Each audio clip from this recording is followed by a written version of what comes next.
നമസ്കാരം. മലയാളി വാർത്തയിലേക്ക് സ്വാഗതം. തിരുവനന്തപുരത്ത് കഴിഞ്ഞ ദിവസം ഉണ്ടായ ഒരു ദാരുണമായ ഒരു വാർത്ത കഴിഞ്ഞ ദിവസമാണ് ഇത് പുറത്തു വന്നത്. ഒറ്റയ്ക്ക് താമസിച്ചിരുന്ന വയോധികനെ ദിവസങ്ങളോളം വീടിന് പുറത്ത് കാണാതായതിനെ തുടർന്ന് നടത്തിയ പരിശോധനയിൽ കണ്ടെത്തിയത് തലയോട്ടിയും അസ്ഥിയും മാത്രം അവശേഷിക്കുന്ന നിലയിൽ.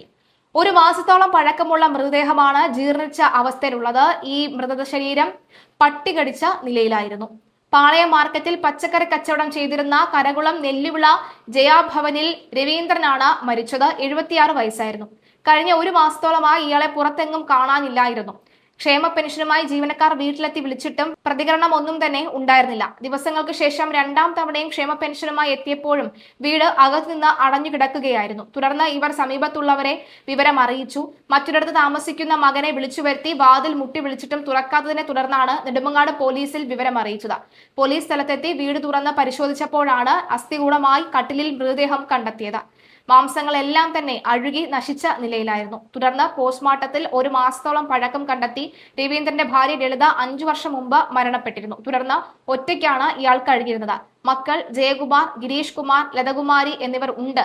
എന്നിട്ടാണ് ഓർക്കുക, 3 മക്കളാണ് അവർക്കുള്ളത്. 3 മക്കളിൽ ആരും കഴിഞ്ഞ ഒരു മാസമായിട്ട് ഈ അച്ഛനെ കുറിച്ച് അന്വേഷിക്കുകയോ ഒന്ന് വിളിച്ചു ചോദിക്കുകയോ ചെയ്തില്ല എന്നതാണ് ഇതിൽ നിന്ന് വ്യക്തമാകുന്നത്. എന്തായാലും സംസ്കാര ചടങ്ങുകളൊക്കെ നടത്തി.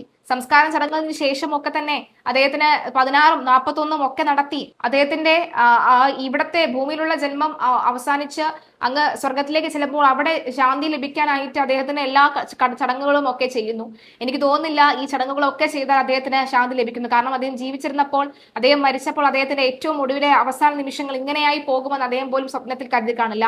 ഒരു തുണ എപ്പോഴും കൂടെ വേണമെന്ന് പറയുന്നത് ഇതിനൊക്കെയാണല്ലേ. അദ്ദേഹത്തിന്റെ ഭാര്യ മരിച്ച 5 വർഷം അദ്ദേഹം ഒറ്റയ്ക്ക് ജീവിക്കുന്നു.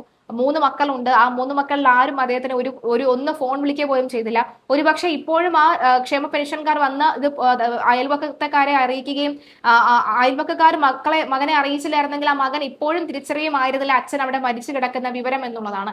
എന്തായാലും ഒരു മാസത്തോളം അവരുടെ അച്ഛനെ തിരക്കാൻ ഒറ്റ കുഞ്ഞുങ്ങൾ പോലും ഉണ്ടായിരുന്നില്ല എന്നതിന്റെ ഏറ്റവും നടുക്കം മാറാത്തൊരു സത്യമാണ് ഇപ്പോൾ ഇതിലൂടെ പുറത്തു വരുന്നത്. എന്തായാലും അദ്ദേഹത്തിന്റെ ശരീരം ചിലത് പട്ടി കടിച്ച നിലയിലാണെന്ന് കൂടി ചില വാർത്തകൾ കണ്ടു. ഏതായാലും കഴിഞ്ഞ ദിവസം തന്നെ പോലീസ് വന്ന സ്ഥലത്തെത്തുകയും പോലീസ് മക്കളെ നല്ലോണം ശകാരിച്ചു എന്നൊക്കെ അറിയുന്നുണ്ട്. ഏതായാലും അദ്ദേഹത്തിന്റെ സംസ്കാര ചടങ്ങുകൾ പൂർത്തിയായി.